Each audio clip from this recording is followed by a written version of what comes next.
Greetings. My name is Slightly Biased from the future. The year is 2436.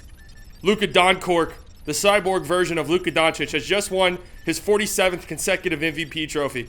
And the Dallas Mavericks, Basketball Association of Earth, have now won their 200th consecutive finals. Life is good. In case you're wondering what I'm supposed to be for Halloween, I'm a sad Astros fan. So, Dallas Mavericks on the road against the Memphis Grizzlies. The Mavericks looking to go 3-0 for the first time since 1964. The Memphis Grizzlies trying to avoid dropping to 0-4 to start the season. A random Monday night football's on, game 3 of the World Series. Surely this game will just be normal, right? Oh, the Dallas Mavericks set a franchise record for most threes made in a half. Okay, that makes sense. This season's just been batshit insane so far. You want to know something admittedly embarrassing about this game? I had to watch the Grizzlies broadcast because Bally Sports, great job, guys. Bally Sports decided they were going to run an update on their service in the middle of prime time with all these basketball games going on. That's a real good call by you, Bally Sports. Anyways, I had to listen to this Grizzlies broadcast, and they mentioned that this was the first time since the 1920 season that the Dallas Mavericks started the season 2-0. And I was thinking to myself, Jesus Christ, 1920? Holy shit. And it took me about 30 seconds before I realized, wait a second, the Mavericks weren't around in 1920. Then it came to me, oh wait, he means the 2019-2020 season, and he condensed it down to 1920. I see. Anyways, the Mavericks get a win, 125-110 to move to 3-0 on the season. It's been a really nice start to the year. 9.4 net rating. That's good for 7th in the NBA. 121.3 offensive rating. That's the best in the league. 111.9 defensive rating. That's 18th in the league. Not great, but a much improved from where it was a year ago. And they're currently 6th in pace. That's really the part of this whole thing that's been shocking, right? They've talked about it in the preseason, but they talked about it in the preseason before. And this year, we're finally starting to see the Mavericks actually moving with some tempo offensively, and it's been really, really, really good for the team. Interjection time. These are the plays that I'm talking about here, ladies and gentlemen. First and foremost, a tremendous defensive possession. Good job by Grant Williams sticking up Jaren Jackson Jr. Good defense by Dwight Pal. This leads to a tough step-back three by Desmond Bane. Great defense by Derrick Jones Jr. Derrick Jones Jr. leaks out. And look at that beautiful pass by Luka Doncic. I mean, if we don't get a 20-minute video at the end of the season of Luka Doncic outlet passes, something has gone wrong. Because this is just a beautiful pass. He's such a great and talented passer, right on the money. Really impressive finish there, too, by Derrick Jones Jr., Jaren Jackson Jr. with the foul. Evergreen statement.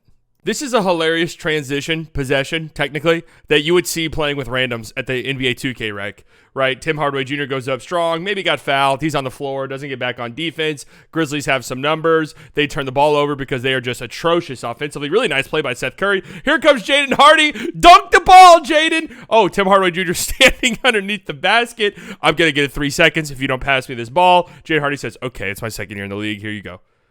Pretty hilarious sequence right there. But hey, counts as transition. I also love plays like this for the Mavericks, right? As I said in a video a few days ago, it's impossible to go from slow to fast in the course of one possession, right? It's easy to go quick and slow it down. So Luka brings the ball up quickly here off of a miss, right? Mavericks try to go quick. Grizzlies do a good job getting back. Mavericks don't have the numbers advantage, so they slow it down. Little dribble handoff by Maxey to Luka, and Maxey pops out, and it's a 3. So that's the thing, right? You can always slow down a possession. It's very difficult to speed one up. So just going quickly, yeah, we like that. But I mean, how can the story of this season for the Mavericks so far not be Mr. Luka Doncic, who once again has an incredible game? Another 30-point triple-double for Luka. His averages on the season currently, 39 points per game, 11.7 rebounds per game, 9.7 assists on 55% shooting, 48% from 3, 69% true shooting. So, I mean, just an unbelievable start for the future MVP of this league. And it's kind of insane how he's doing it, right? I mean, he's having the classic Luka performances, but the past 2 games, it's been these unbelievable scoring flurries that he's had, right? We saw the game against the Nets. He had 14 points in the final 4 minutes of that game. This game against the Grizzlies, he scores 15 points in the final 5 minutes of the first half. Just this crazy scoring barrage with just insane make after insane make. All right, guys, here's something I'm going to be monitoring on and off throughout the season. Let's just see the bench reactions to this Luka shot. This was probably the most insane shot Luka hit last night. 35 seconds left in the half. A little 2-for-1 3 right here. Gets Desmond Bane on him. I'll just step back at the logo, right? I don't care. Boom. Let's stop and look at the bench. Let's focus on the bench reaction, shall we?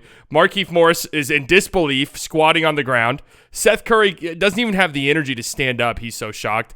Dante Exum looks like he just witnessed, he just saw a ghost. He's in complete and total disbelief. No one else really knows what to do. Even the coaches are laughing. Whenever the coaches are laughing, that's when you know. Look at Jared Dudley laughing right there off to the side. So this is something I'm monitoring on and off throughout the season. When your own teammates are just like, wow, I can't believe what this guy does. That's when you know you're special. It's not just Luka's own teammates, however, who are in complete and total shock anytime he does anything. Late in the game right here, 4 minutes left. The Grizzlies made a run to make this game close. Luka, step back on the wing. That's his spot. Hits the three. Let's go back and watch that again. You could tell right here, the coach is like, oh shit. Jaren Jackson Jr. doesn't do a good enough job preventing Luka from getting to that step back that he loves so much. The moment Luka clears space, just look, by the way, look how much space he generates here. Look at the coaching reaction. Just look. Immediately. Yep. Kick. Boom. Upset. Hand on the head here from Zaire Williams. Luka, a dog. Yeah! And something has definitely clicked for Luka this season. I don't know if he's on Ambien. I don't know if he's taking CBD gummies before the game, whatever the case is. But he is noticeably more chill when he's on the floor. Like, it's something that you immediately notice if you've watched a lot of Mavericks games over the last few years and noticed Luka's antics at time. He is noticeably more chill. All right, guys, sorry for yet another interjection. I would say this is probably the last one, but it probably won't be. Here's a play right here. This is what I'm talking about. Luka Doncic. Is he smoking weed before the game? It's possible. I'm not claiming he is, but I'm not claiming he's not, right? Here's Desmond Bane bringing the ball up the floor. Luka tries to draw a charge at half court. Probably could have gone either way. They're always going to call that a block, though. Maybe in years past, last year, especially towards the end of the season, Luka's getting up. He's screaming something in Slovenian. You would never tell your mother to this referee. He's kicking the ball into the stands. And he's getting ejected from the game. This year, though, Luka gets up. It fell on me. That's on me. 7-7. 7-7. That's on me.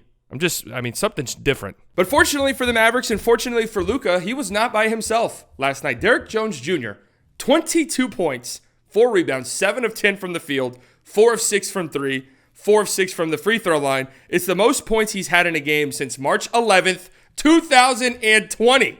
That is the day the NBA was canceled, by the way. I was pumped about the Derrick Jones signing in the offseason for the Mavericks just because I thought it really fit what they were trying to do. An athletic player, a lengthy player, a guy who's very versatile defensively, can guard a bunch of different positions. Admittedly, I'm a little bit surprised by the amount of minutes he's gotten to start the season, but you can see it, and you saw the vision against the Grizzlies, what he brings to the table. I thought he played really good defense against Desmond Bane, did a really good job screen defense, preventing good looks for Desmond Bane on off-ball screens.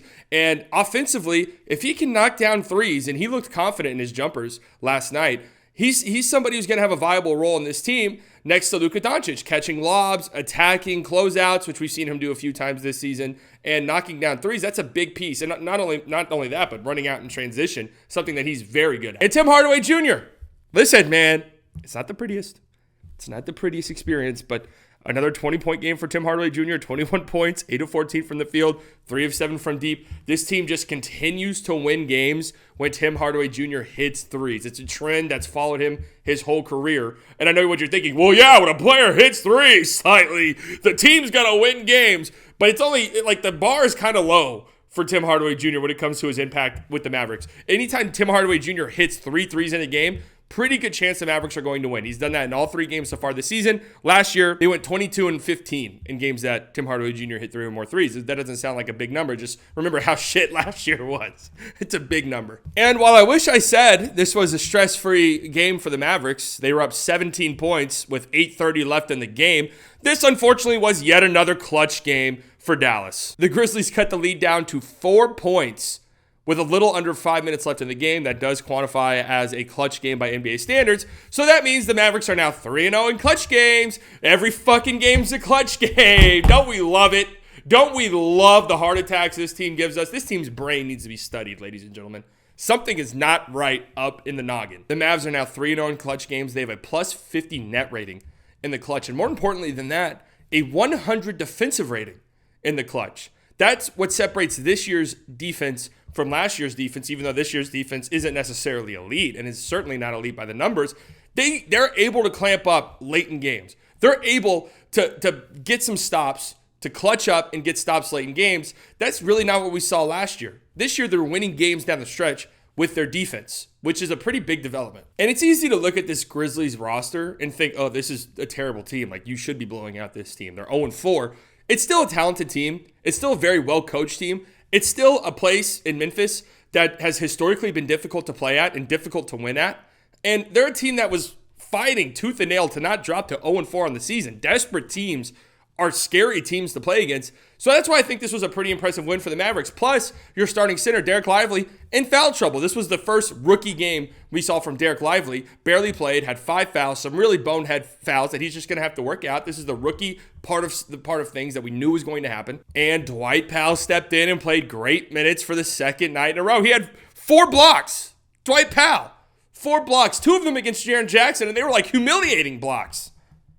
Dwight Pal, he hit a corner 3 2 games ago. For the Grizzlies, obviously, they're 0-4. So you got to be very concerned. But just the peripheral stuff's really bad. And I am very concerned about where they're even going to be at standings-wise when Ja Morant comes back after his 25-game suspension. They have an 80 offensive rating in their 2 clutch games. That's very apparent. It's very difficult for them to get baskets when they really need it. A 102 offensive rating. That's 26 in the NBA so far. An 86 half-court offensive rating. That's 26 in the NBA as well.